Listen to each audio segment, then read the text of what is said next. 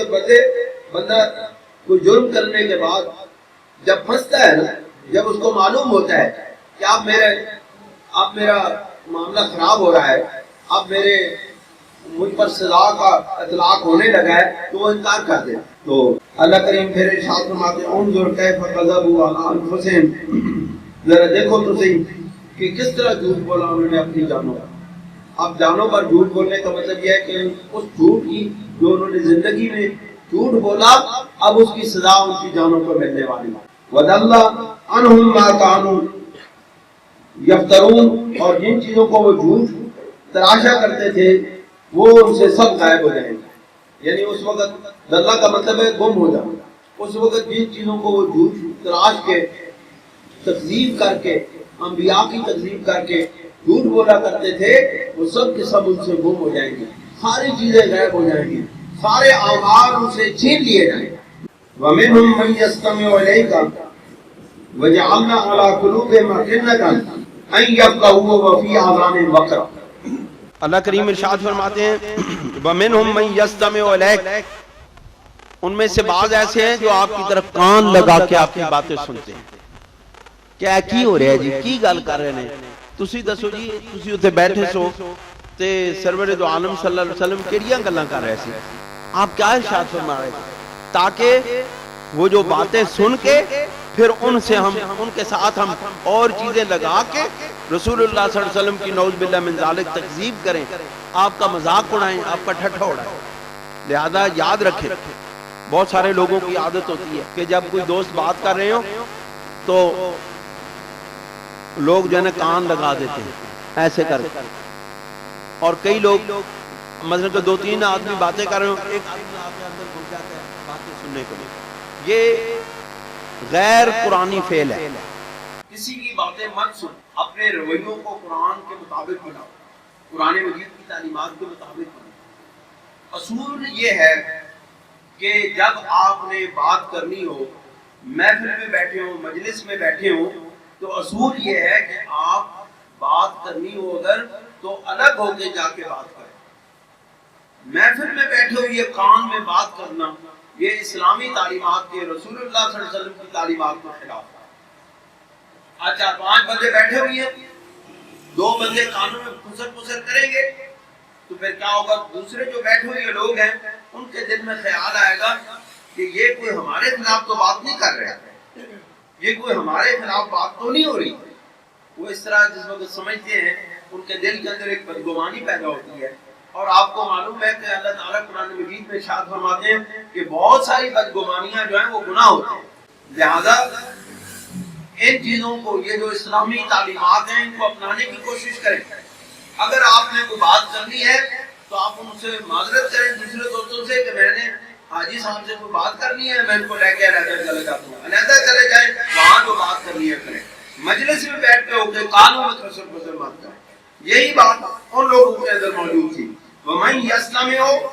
وَمِنْهُمْ مَنْ يَسْتَمِعُ إِلَيْكَ، اور ان میں سے بعض ایسے ہیں جو آپ کی طرف کان لگا کے آپ کی باتیں سننے کی کوشش کرتے ہیں۔ وَجَعَلْنَا عَلَىٰ قُلُوبِهِمْ أَكِنَّةً، اور ہم نے ان کے دلوں پر حجاب ڈال رکھے اس سے کہ اس وجہ سے حجاب ڈالے ہوئے، پردے ڈالے ہوئے ہیں کہ وہ آپ کی باتوں کو سنیں، یعنی باتوں کو سن نہ سکیں، اس کو سمجھ نہ سکیں۔ یعنی کہ اگرچہ وہ کان لگا کے آپ کی طرف باتیں سنتے ہیں، دوسری بات یہ ہوتی ہے کہ کئی لوگوں کی عادت ہوتی ہے نا، وہ اگلے کو متاثر کرنے کے لیے یوں متوجہ ہو کے سنتا ہے کہ میں آپ کی بات بڑی توجہ سے سنتا ہوں۔ یہ ایک پہلو بھی ہے کہ دل نہ کر رہا ہو کسی کی بات سننے کے لیے، دل سے آپ اس کو پسند نہ کریں، دل کو آپ اس کو اپنا رہبر رہنما نہ مانیں، لیکن اس کو سمجھانے کے لیے کہ میں اس بندے سے بہت محبت کرتا ہوں، بہت عزت کرتا ہوں، بڑے میرے دل کے اندر جگہ ہے، بات کو غور سے سنیں تاکہ وہ متاثر ہو کہ یہ بندہ میرے بہت قریبی ہے اور بہت محبت کرتا ہے۔ یہی بات ان لوگوں کے اندر تھی، وہ باتوں کو بڑے غور سے سرکار کی سنتے تھے، لیکن اللہ رب العزت نے ان کے دلوں پر حجاب ڈال رکھا تھا۔ رسول اللہ کی بات ان کے کانوں کے اندر سے اتر کے دلوں میں نہیں جاتی۔ جن کے قلوب پر اللہ تعالیٰ حجابات ڈال دیتا ہے، پھر ان کے دلوں کی کھڑکیاں کھلتی نہیں ہیں، پھر آپ کی بات ان کے دلوں کے اندر جاتی نہیں ہے اور ان کو بات سمجھ آتی نہیں ہے۔ وفی آذانہم وقرا، اور پھر یہ ہوتا ہے کہ ان کے کانوں پر اللہ رب العزت ایک بند ڈال دیتا ہے، ڈانٹ ڈال دیتا ہے۔ وَإِن يَرَوْا كُلَّ آیَةٍ لَا يُؤْمِنُوا بِهَا، اور اگر وہ لوگ تمام دلائل کو بھی دیکھ لیں تو اس پر بھی ایمان نہ لائیں، حتیٰ کہ اذا جاءوك يجادلونك، یہاں تک کہ جب وہ آپ کے پاس آتے ہیں تو آپ سے خواہ مخواہ جھگڑے کرتے ہیں۔ یقول الذین کفروا، کافر کہیں گے یا کافر کہتے ہیں، ان ھذا الا اساطیر الاولین، یہ جو قرآن مجید کی آیتیں یہ تو سوائے سابقہ امتوں کی کہانیوں کو اور کچھ بھی نہیں۔ بہت سارے لوگ کہتے ہیں یہ جی کہانیاں نہیں، کتاب قرآن مجید کے اندر کہانیاں نہیں ہیں، ان کہانیوں کے اندر اللہ رب العزت نے آپ کی زندگی گزارنے کے اسباق دیے ہیں، ان کو سمجھے تو پتہ چلے۔ وَهُمْ يَنْهَوْنَ عَنْهُ وَيَنْأَوْنَ عَنْهُ، اور یہ وہ لوگ ہیں جو خود بھی دور ہوتے ہیں اور دوسروں کو بھی دور کرتے ہیں اللہ رب العزت سے اور اللہ کے رسول صلی اللہ علیہ وسلم سے۔ وَإِنْ يُهْلِكُونَ إِلَّا أَنفُسَهُمْ وَمَا يَشْعُرُونَ، اور یہ لوگ اپنی جانوں کو تباہ کر رہے ہیں، در حقیقت یہ دوسروں کو دھوکہ نہیں دے رہے، رسول اللہ کو دھوکہ نہیں دے رہے، بلکہ یہ حقیقت میں دوسروں کو روک کے، اپنے آپ کو بھی حق سے روک کے دوسروں کو بھی روک کے، یہ در حقیقت اپنی جانوں کا نقصان کر رہے ہیں۔ اس کی وجہ یہ ہے کہ قیامت کے دن ان کو اس کی جزا ملے گی، اور یہ لوگ جو خود بھی حق پہچاننے کے باوجود حق کو نہیں تسلیم کرتے، یہ قیامت کے دن ان کو اللہ تعالیٰ جزا دے گا، سزا دے گا، پھر اس کے لیے اور کوئی چھوٹنے کی جگہ نہیں ہوگی۔ اللہ تعالیٰ ہمیں حق پر قائم رہنے کی، حق کے ساتھ کھڑے ہونے کی، رسول اللہ صلی اللہ علیہ وسلم کی ساتھ محبت کی، آپ کے ساتھ عشق کی، آپ کے تابع فرمانی کی، آپ کی تابع داری کی، آپ کی اطاعت کی، آپ کی اتباع کی، آپ کو اسوہ کاملہ کی اتباع کی توفیق عطا فرمائے۔ وآخر دعوانا ان الحمد للہ رب العالمین۔